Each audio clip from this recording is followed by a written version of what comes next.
Thank you very much, Ken Workington. Yes, indeed, it's the big cheese on the line tonight in the World Harness Handicapping Championship, $50,000, and a guy who's arguably one of the legitimate guys who could win this. Joe Barre is with us tonight. Welcome, Joe, and I would guess that you're probably excited, probably some anticipation, probably some nerves right now, too. Oh, yeah. I thought this was going to be easy, and then I got asked to do the show. Oh, so this will be the easiest This will be part. the easiest. Yeah, this is easier than picking winners being That's on right. TV here. Now, you have a background in harness racing. You've been coming to the Meadowlands, I think, since we opened. How'd you get interested in the sport? Been coming to the races since I was a kid, since like 18, 19 years old, and used to go with my dad. We used to go to Aqueduct in Belmont because I was born and raised in Staten Island. And then ever since then, I was going to Yonkers and Roosevelt, and then when the Big M opened, I started coming here and been coming here ever since. Do you have any favorite horses or favorite drivers over the years or favorite memories from the Meadowlands and Roosevelt and Yonkers? Yeah, but the one is too long of a story. I lost a $29,000 superfecta ticket for the Derby. I was here one day, I forget what year it was, and never did find the ticket. They told me that I never bet it, but I had it written down on the program. So that was the worst thing I can remember. But other than that, I'd have to say with the contests and everything, the one that I mentioned before, Chile NZ, that paid $79.60, that was just a crazy, I thought he looked good on the program, but I said, well, let's go with it. And we went with it, and he paid $79.60, and I had like $40 on it. Wow, that's like a worst to first story of the contest with a horse crazy. like that.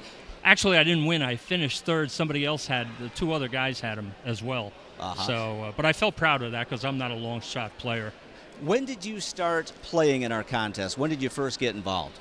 2009 was the first year, and that was I actually finished second that year. Don't remember the horses I played, but I remember I caught second place, and I actually collected $5,850. That's not all So bad. that was a nice payoff for the first time, and I think I convinced my wife that, because she didn't want to come, but I convinced her that this was a lot of fun and that, hey, I could win this. And been doing it ever since. It's a lot of fun. And that's one thing about these contests. It's not all about just picking winners. It's money management. You kind of have to save some bullets in the gun for the end of the night in case you need to make some wild plays to get back into it. There's a lot of strategy involved. There is. It seems to me that nobody wins it early. You have to save some money. You have to make sure you have money for the end because that's when everybody goes wild. And usually the last race pretty much predicts who's going to win. Not all the time, but unless you win big up front, which is kind of hard to do, you're gonna win it at the end. Joe, how would you describe your handicapping? Are you a speed guy? Do you play the class drops? Do you look for the hot trainers? What's your angle?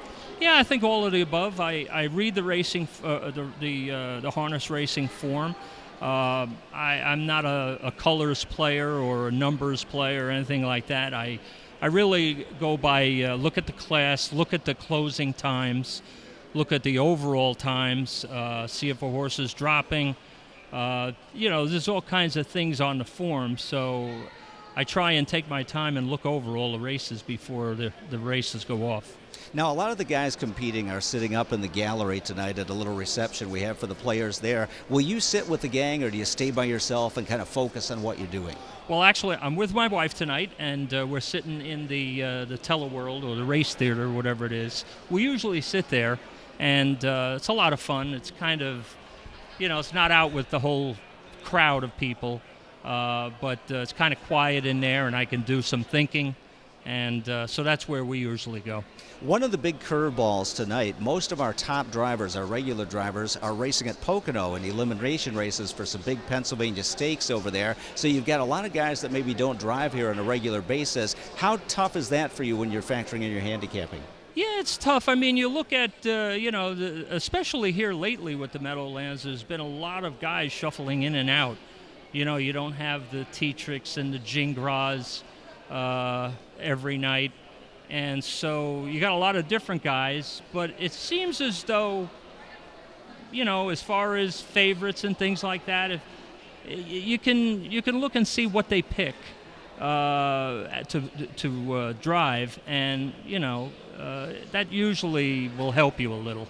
Now, how did you prepare for tonight other than the program? Did you watch the replays and things like that to kind of look for horses that might have had troubled trips?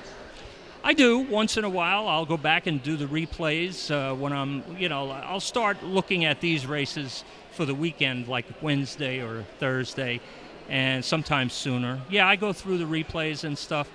Not a whole lot because it's a little time consuming, and but I do. It's helpful to see some of the horses that you've seen the week before, and now they're in with different horses.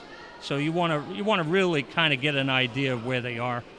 Joe, looking at tonight's program, I thought it looked a little formful, maybe even a little chalky. Are you going to try to grind it out with the favorites, or do you have an ace or two up your sleeve at a big price?